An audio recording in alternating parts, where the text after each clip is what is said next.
Historias rojiblancas con Andrés Maese.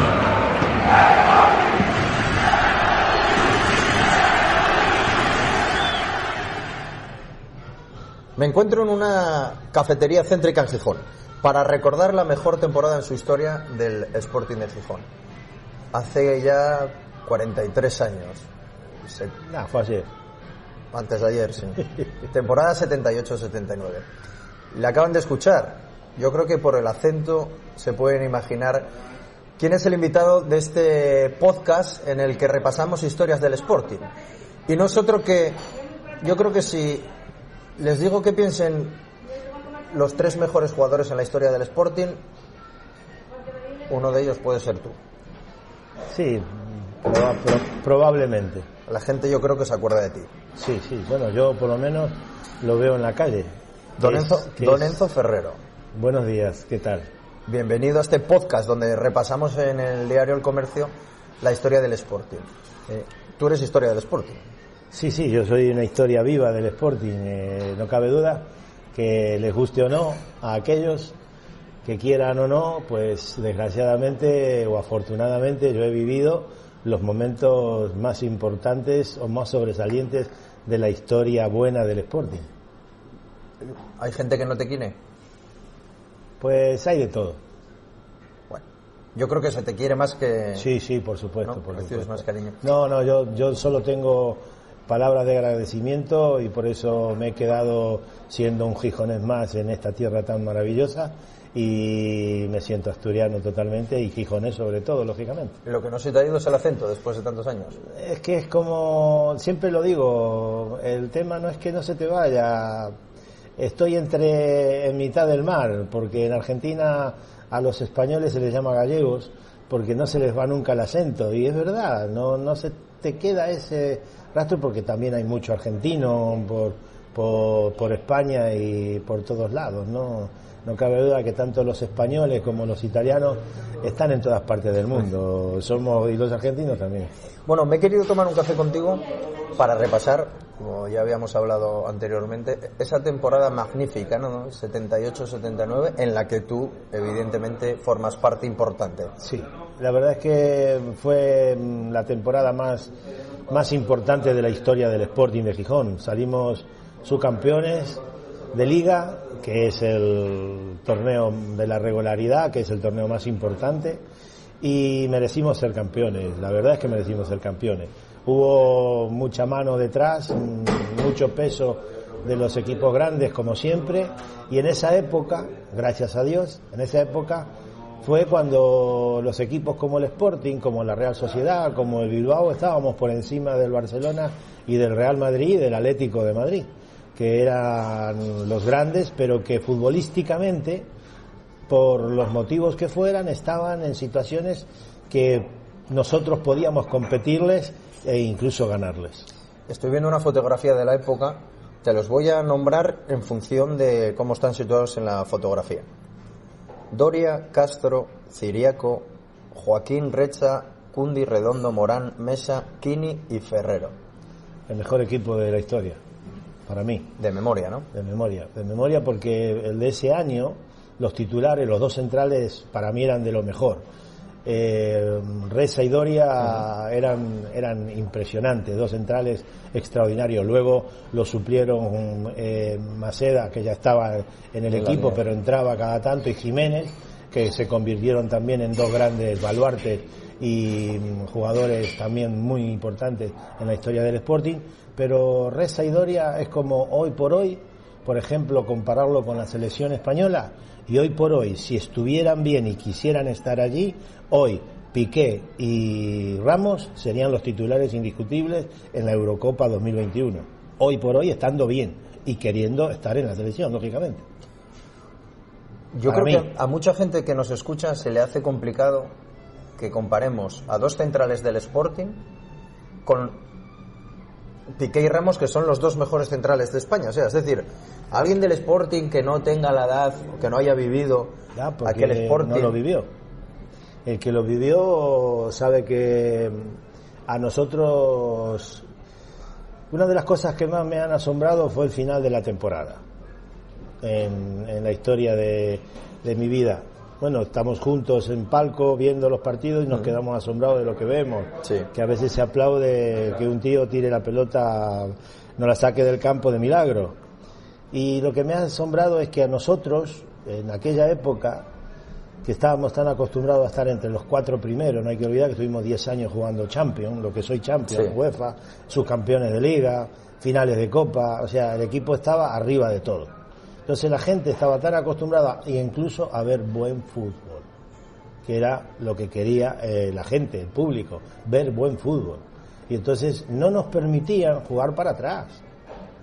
Tú fíjate qué detalle, que era jugar hacia adelante y tener la velocidad que teníamos, desbordar como desbordábamos y ganar como ganábamos. Y teniendo una defensa muy sólida. Claro, teníamos a Doria y Reza, a Redondo y a Cundi, que, vamos, era difícil. Luego tenías a Siriaco, a Uría, a Joaquín, que trabajaban y metían pierna que había que darles de comer aparte. Y arriba tenías a 3 pedazos de jugadores que cuando la cogían hacían muchísimo daño. Y a eso había que sumarle a Mesa, que era el corredor, el tío que hacía más kilómetros, y hoy lo midieran haría 12 o 13 kilómetros por partido. Era un fútbol diferente. Era distinto. Donde íbamos los campos estaban siempre llenos, la gente nos aplaudía. O sea, era difícil que en un campo no te aplaudiesen. Por eso el Sporting se hizo tanto nombre en toda España. Y desgraciadamente hoy sigue viviendo de esa historia. Es una lástima porque hoy habría que vivir de la historia presente. Pero la historia presente de hoy no es buena. Por eso lo que decía antes, me dio tristeza ver que el último partido de Liga, el Sporting pierde en casa y pierde la posibilidad de meterse en el playoff él. Porque perdió él la clasificación. Y la gente aplaudió que el Sporting se quedara en segunda división cuando terminó el partido. La gente aplaudiendo al Sporting, el público, poco público que había, aplaudiendo que el Sporting se quedaba en segunda división. Que se quedaba como el Lugo, como el Mirandés, como el Fuenlabrada. No lo entiendo. Cuando retrocedes en el tiempo y fuiste lo que fuiste. Entonces, algo se estará haciendo mal. Están hablando de la cantera. Resulta que el segundo equipo no bajó una categoría, bajó más. Aquella alineación, aquella plantilla del 78, sí había canteranos. Había un montón. Había buenos jugadores, ya los tienes ahí, te los nombré antes, el propio Joaquín, el propio Jiménez, el propio Maceda, que vino con 17, 18 años, que lo trajo casa, ya vino al primer equipo, pero estuvo entrenando y demás, Cundi, Redondo, son todos jugadores que... Kini, o sea, historia. Dices que aquella liga se perdió de aquella manera. Sí, se perdió de aquella manera y la perdimos en Salamanca. En el partido en Salamanca, porque se veía que no nos podían parar y tenían que pararnos de alguna manera y ya nos arbitraban, ya había arbitrajes dudosos que te tenían muy controlados. Y en el partido de Salamanca, a los 5 minutos teníamos 4 jugadores con 3, antes eran 4 tarjetas, una suspensión, un partido, teníamos 4 jugadores con 3 tarjetas, que eran Kini, Ferrero, Doria y Reza. Y entonces a los 5 minutos, primera entrada que hizo Reza en un cruce, tarjeta. Uno menos. Ya había uno menos para el partido siguiente, que era el Madrid en el Molinón. Si ganábamos nosotros, éramos campeones, porque ya le sacábamos 4 puntos más el 3-4 puntos más el gol average y demás. Y entonces ya era difícil. Y al final del partido me voy solo. Hoy sería tarjeta roja porque me iba solo y me derribaron por detrás, no me pudo coger el defensa y yo ya llegaba al área grande y me derribaron, me doblaron el tobillo, caí al suelo y en esa época se entraba a curarte y no tenías que salir. Entonces yo quedé en el suelo, me curaron, me fui estaba en el suelo, Siriaco cogió el balón para sacar la falta. Y el árbitro vino cuando ya se salió el asistente Yo seguía arreglándome la bota porque me habían quitado la bota y demás. Y el árbitro dijo juegue, y Ciriaco dijo espere, que cuente los pasos, que la barrera estaba muy cerca. Le volvió a repetir que jugara. Ciriaco volvió a decirle espere. Vino el árbitro y hizo tac, tac, tarjeta a Ciriaco y tarjeta a mí, que yo no tenía nada que ver. No se recurrió, el club no quiso recurrir nada, no quería problemas. El presidente era Begarango, no quería problemas ni con la Liga, ni con el Madrid, ni nada. Y Ferrero y Doria quedaron sin poder jugar el partido siguiente, y el martes ya teníamos el partido medio perdido en el entrenamiento. Esa fue la historia real. Ahora la que puedan contar cada uno con lo suyo. Me imagino que como profesional del fútbol, esa temporada no se olvida nunca. No. Fue bonita, ¿no? O sea, fue bonita. Espectacular. Fue la mejor de la historia. Espectacular, porque nosotros nos veíamos ganadores en todos los campos. Sabíamos que teníamos el 0-0 y que a mí quitarme la pelota era difícil. Morán tenía muchísima velocidad, y si no entraba Abel para trabajar en el centro del campo. Y luego estaba Kini, que Kini y yo teníamos un entendimiento total. De hecho, íbamos juntos de compañeros en todos lados, éramos muy amigos con las familias y demás. Y yo sabía los movimientos de él, y como yo tenía la suerte de que ponía bastante bien los centros y tenía bastante calidad, pues yo sabía que si le ponía bien la pelota de 3 tiros que fueran a puerta, casi seguro que 2 iban a ir para adentro, o como mínimo 1. Entonces Kini era, en el aspecto goleador, un estilo a Ronaldo que no suele fallar, como goleador, no como jugador completo, no tiene nada que ver. Kini era goleador, no jugador completo, era goleador, uno de los mejores goleadores que tuvo España, sin duda. Me gusta siempre comparar el fútbol de antes con el de ahora, en el sentido de ¿en qué jugador ves mucho fútbol? Sé que ves mucho fútbol, te gusta mucho. Claro. ¿Te ves reflejado en un futbolista de la actualidad? Dices tú, bueno, yo podría ser este. Hombre... Te lo digo porque el extremo puro tiende a desaparecer. Sí, pero hay buenos jugadores. Iago Aspas, no sé, Leo, que es un futbolista total, súper completo, que te salen, son los jugadores habilidosos. Todos los que son habilidosos, los que tienen el 1 para 1, que desnivela y que rompe cualquier esquema que esté formado, o cualquier sistema de fútbol que haya pensado un entrenador para parar a un equipo contrario. ¿Qué ocurre? Todo está muy bien planificado sobre el papel, sobre la pizarra, pero cuando el balón se pone en juego y la coge un jugador que en el 1 para 1 te desarma, te rompe todos los esquemas. Entonces yo hoy, pues hay varios jugadores, no me podría comparar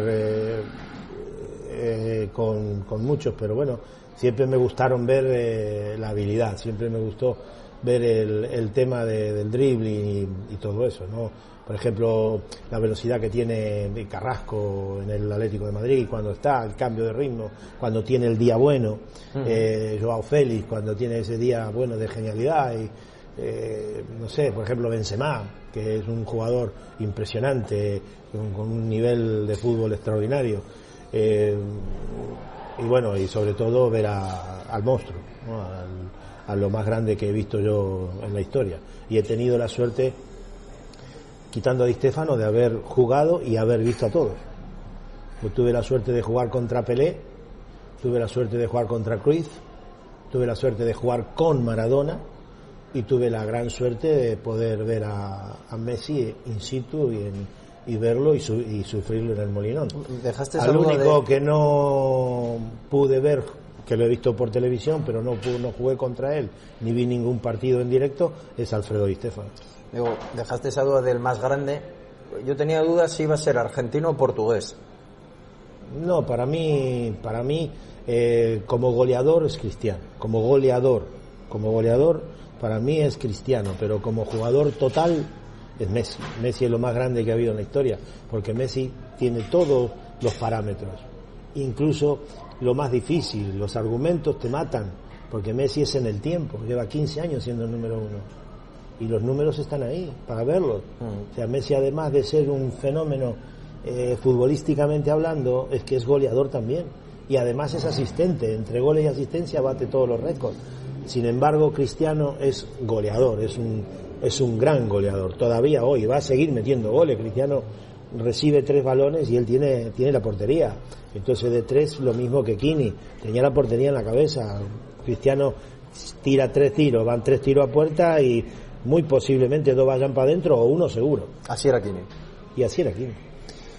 Aparte de esa liga perdida de aquella manera, tuvisteis la fortuna de jugar en Europa. Sí, la fortuna de jugar todos de los 10 años que empezamos en primera, desde la temporada 77-78, que ya clasificamos, ya tuvimos la fortuna, pero siempre nos tocaba, claro, íbamos de últimos, de cuartos en el grupo, y siempre nos tocaba algún problema, y si no era por una cosa por otra, pero sí pudimos haber llegado.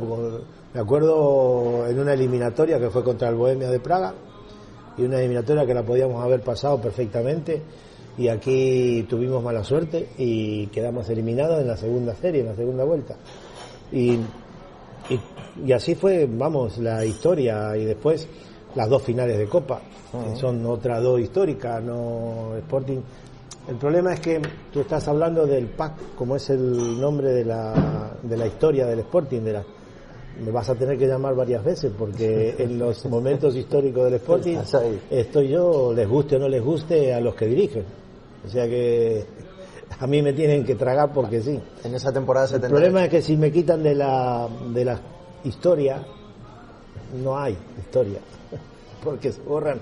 Por ejemplo, haber salido campeón en el Carlos Tartiere, el último gol lo metió este que está aquí, el 2-1, que salimos campeones, y ahí dimos la vuelta olímpica. Eso no ocurrió nunca en la vida de la historia del fútbol, del Sporting y el Oviedo.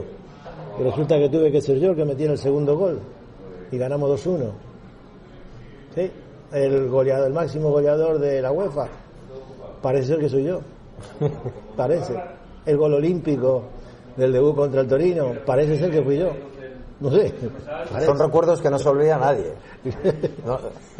No tengas ninguna duda que muchos sportinguistas que nos están escuchando, no olvida a nadie. ¿Quién lo va a olvidar? Seguramente se acuerden perfectamente de cómo lo vieron, dónde lo vieron, en qué lugar estaban en ese momento. Es verdad, porque independientemente del Molinón, que es histórico, pues al ser histórico y al ser el mismo campo, aunque haya sido remodelado y arreglado un poco y no sé qué, y ahora pintándole la cara, yo siempre digo que es una mujer muy mayor que se ha hecho lifting y quiere aparentar ser una chica de 20 años y no lo es, porque los campos ya son todos diferentes y el Sporting tarde o temprano tendrá que modificar, pero al ser el estadio que es, la gente que lo vivió sigue yendo al Molinón y sabe ubicarse donde vio cada cosa que ocurrió, porque sigue siendo el mismo. Aquí estaba yo el día tal, aquí estaba yo el día cual. Enzo, para terminar, ¿con qué te quedas de esa temporada? ¿Qué recuerdo tienes? ¿De esta temporada? De aquella, de la 78-79. El espectáculo que dábamos fue en todos los campos. Y ver el estadio, primero que los jueves ya estaban todas las entradas vendidas. Y ver el estadio del Molinón, que era lo que más me sorprendía a mí, ver en la grada del Piles, la gente sentada arriba de la cubierta. De la cubierta, que era peligrosísimo. Y ahí estaba lleno de gente, sentados, porque no había más sitio, no había espacio, no entraba más gente. Y luego la gente que tenía una fe tremenda al equipo, y el equipo ganaba, que es lo que hace falta hoy, que se gane. Pues Enzo, muchas gracias por haber compartido estos minutos de charla sportinguista, de recuerdo sportinguista. Bueno. Y no sé si alguna vez volveremos a vivir temporadas así. No creo. Yo desgraciadamente no lo creo, si no cambia la mentalidad del club y no. El problema es que es el económico. Hoy en día prevalece mucho lo económico y el Sporting tiene un problema grave en ese aspecto y tiene un problema grave en su estructura. Tiene una estructura demasiado grande para donde está, y el Sporting debería estar en primera división, debería hacer muchas cosas que no hace, y bueno, lo tienen montado de esa manera y ellos sabrán por qué y cómo les interesa. Pero volver a tener un equipo para estar después de los 4 importantes, el Sporting podría estar quinto, sexto, séptimo. El Sporting tiene nombre, historia, para poder estar cuarto, quinto, sexto o séptimo, que podría meterse en la Europa League o algo de esto, pero habría que hacer las cosas demasiado bien y es complicado. Lo que te aseguro es que para mí ha sido un placer recordar con una figura como tú aquella temporada y aquellos maravillosos años. Muchas gracias, Enzo. Gracias a ti. Historias rojiblancas con Andrés Maese.